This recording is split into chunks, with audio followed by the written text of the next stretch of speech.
How's all going? I'm Ranger Nick. Today I'm going to be showing you how to cook crunchy nut baked fish in the camp oven. It's nice and hot there, let's get into it.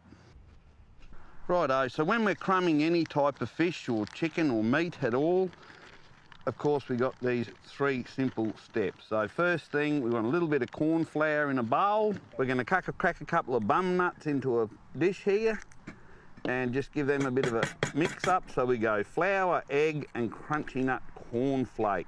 So they get a quick... Beautiful.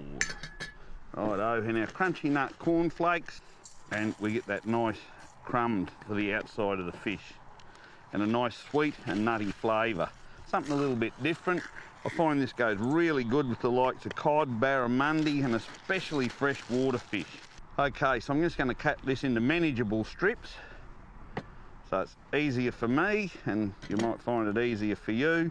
So the simple steps are into the corn flour, give it a nice coating, and that will help the egg to stick to the fish. So there's our corn flour, coat with egg, nice like that,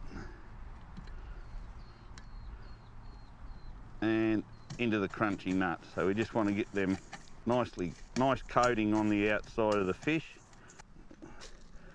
Lay them in there just nice, and how pretty does that look?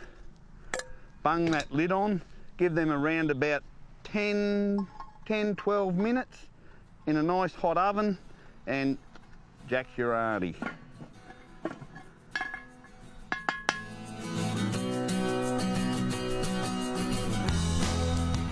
All right, I reckon they're about ready to have a look. Oh, that's looking pretty good. So we've got that nice golden colour, nice firm flesh, bounces back at me.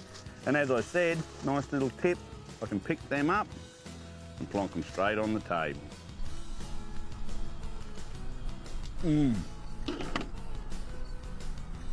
Oh, what a great flavour. The nut and the honey together with the fish, absolutely beautiful. Goes really well with freshwater fish like Murray cod and yellow belly. Give that one a try, just for something a bit different. See yous outside. Now here's some tips for cooking up Ranger Nick's crunchy nut fish. Preheat the camp oven. Coat the fish in some corn flour, then an egg wash, then crunch up some crunchy nut cereal in a bag and coat the fish in that. Place the fish on some alfoil in the oven. Cook it for around 10 to 12 minutes. Enjoy!